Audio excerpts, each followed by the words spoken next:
I'm also concerned about, Trudeau's crackpot scheme to somehow magically lower grocery prices. And all he has said is Yeah. just do it, make it happen.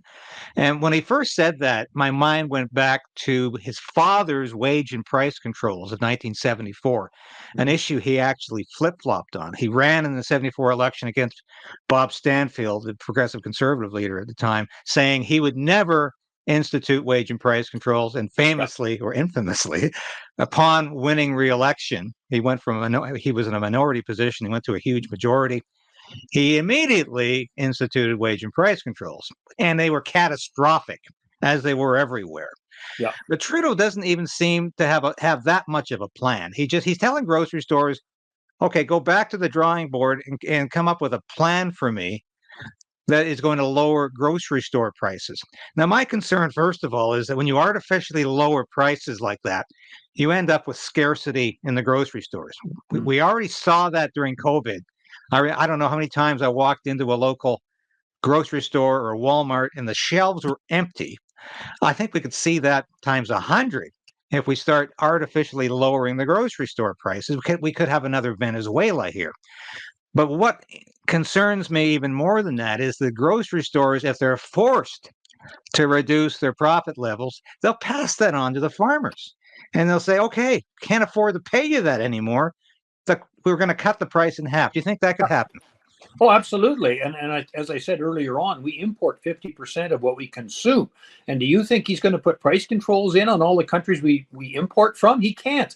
It's not unlike his single-use plastics orders. As soon as that actually comes into play, then, everything that comes in from California and Florida and so on that comes in a plastic bag can't come in anymore. So all of a sudden, we're going to have less product on the shelves because the Americans are not going to change their way of doing things for one little country that's a minor part of their market share.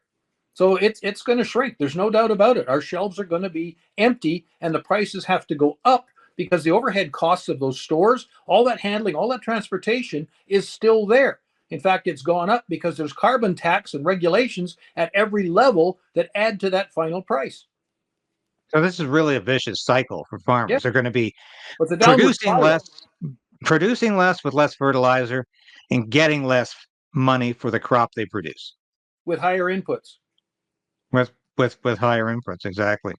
I just want to refer to a slide here from the Canadian Federation of Agriculture, where it actually says that farmers, that the price of doing business, put it in those terms, for farmers has increased by 21% in 2022, and that's the largest increase since 1974. I mean, how is that possible to sustain? Well, it's not. And then you add on top of that all of the equipment and repairs, and a lot of the inputs come from offshore. And with a 72-cent Canadian dollar, farmers are paying that dollar value and eating the difference. It's astronomical, the extra that's being applied. Then you start looking at the downloading that's going on from the feds to the provinces to the municipalities or counties, and you start to realize farmers are captive on their ground. And I know that the feds are eyeballing the asset value out there in land. It's gone up exponentially over the last 10 or 15 years, especially in Western Canada when we've had the right to market our own products. And, they're looking at that and saying, hey, how do we scoop that? Hi, this is David Crayden from Crayden's Right and Stand on Guard. Join the resistance. Resolve to resist. Become a member of this station.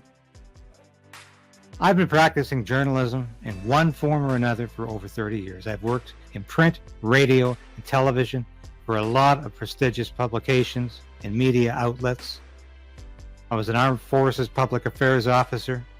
I worked on Parliament Hill. I know how Ottawa works, and I know how corrupt federal government can be. But you can play a part in opposing Justin Trudeau's government and Justin Trudeau's plans for Canada. You can become a part of the KRAYDEN'S Right resistance. Now, I urge you today, please support this station in any way you can. Ring that bell, subscribe, because that ensures you're at least going to continue to be able to watch these episodes. You'll beat the algorithm. But more importantly, I need your financial support. I hate to ask, but that's what I'm doing. I made a decision to pursue independent media because I believed it was the best possible route for me to take as a journalist and as a concerned citizen of Canada. So you can become a part of that.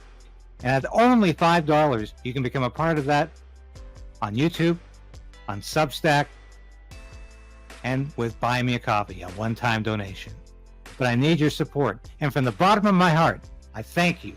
If you've already done that, if you're already supporting the station, thank you. But if you haven't, make that decision today